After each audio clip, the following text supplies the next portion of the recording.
Hello. For those who don't know me, my name is Professor David Sadler and I'm the Deputy Vice-Chancellor Students in Education here at the University of Tasmania.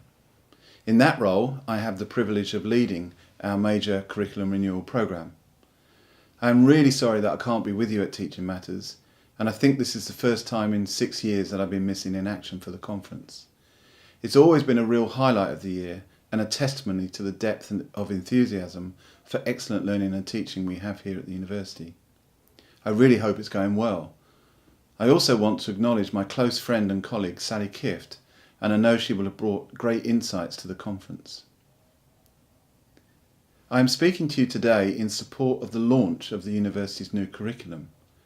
And as Natalie is going to take over from me, I won't go into great detail and will leave it to her to both formally crack the bottle against the side of the ship, so to speak, and reveal the name of the curriculum initiative and provide more detail on what this new approach heralds.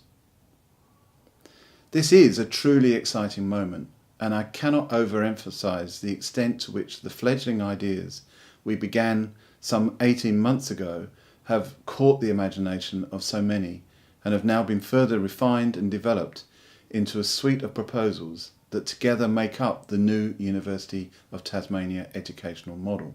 But when the white paper passed through Academic Senate unanimously in August, it was a moment of relief, of pride and of gratitude for me personally, and I want to acknowledge the many individuals that have shaped the new curriculum model, and especially the Curriculum Renewal Group, or CRG as it became known. Many of the ideas came from there. There are others, and you know who you are. There have also been key moments of inspiration from outside the university. The input of Dr. Mark Rawlinson from the University of Leicester in the UK, and the findings we made in that very cold trip to the United States last January. So let's get down to more detail. There is another video cast from me, as if one isn't enough, and an associated website which is really designed to help you in understanding our new curriculum, including why we're doing it, what is involved and when it will happen. But to briefly recap, we started with a SWOT of our curriculum and the context of change within the university and the state, as well as a growing uncertainty federally and globally over the impact of funding constraints, of digital disruption, the growth of competition and deregulation, accompanied by the growth of standards and accountability, the changing student expectations and learning styles.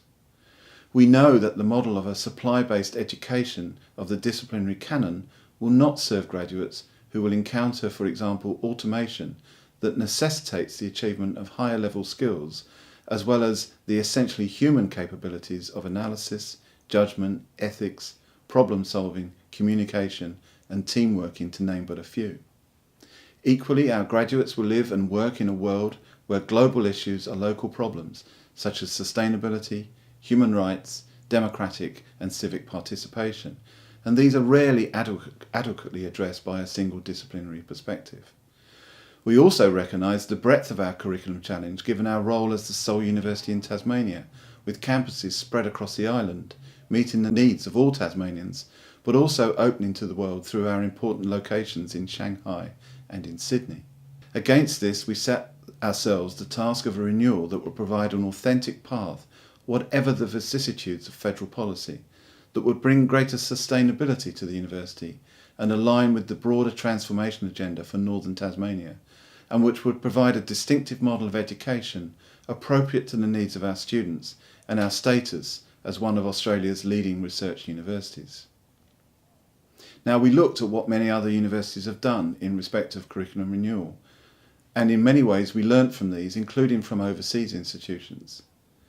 But we set out a distinctive path and framework underpinned by a vision, strategies and principles from which flowed certain identifiable elements, including a bold innovation in the design and the role of academic awards and overall course structures within the AQF, a curriculum that reflects this place and location and is explicitly connected to research strengths, a comprehensive commitment to inclusion and participation, an excellent value proposition for students embracing core degree knowledge, disciplinary depth but extending to multidisciplinary approaches to problem solving, engagement and experience.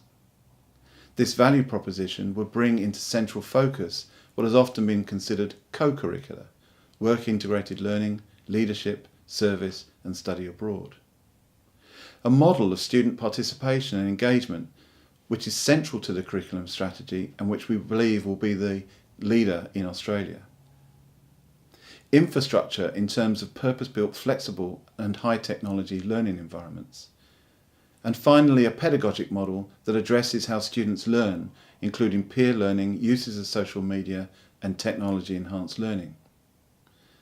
These principles were then translated into the core proposals of the white paper, including the new style of awards at associate degree and applied honours, fundamental revisions to the organisation of our bachelor's degrees, targets and strategies for authentic work experiential learning, for leadership, for service and study abroad, explicit units to link research projects to undergraduate experiences and foster undergraduate research aligned to the research themes of the university where appropriate, a structural emphasis on attracting and retaining the highest achieving students and increasing the flow to PhD status through the Academy of Scholars, engaging the interests of all students beyond their formal studies through a community of practice-based model of student academies, a suite of enabling strategies and resources including a new service teaching approach,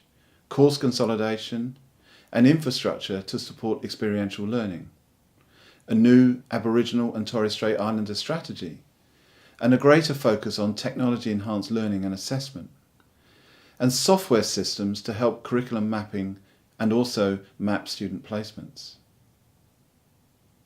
The website now contains a true wealth of information and resources on the practical steps and sources of support to allow for the 2018 implementation. And we've engaged 3 cross-faculty curriculum change leaders, Tina Acuna, Heather Monkhouse and Justin Walls. All this is against the backdrop of the major investments in capital infrastructure across Burnie, Launceston and Hobart. So, we welcome feedback on issues to further strengthen the support and guidance that we're giving to staff, and I hope this video has given you inspiration to find out more and to really start thinking how we might develop the basic principles of the white paper. I pass the baton now to Natalie, but wish you well for the remainder of the conference. Thank you.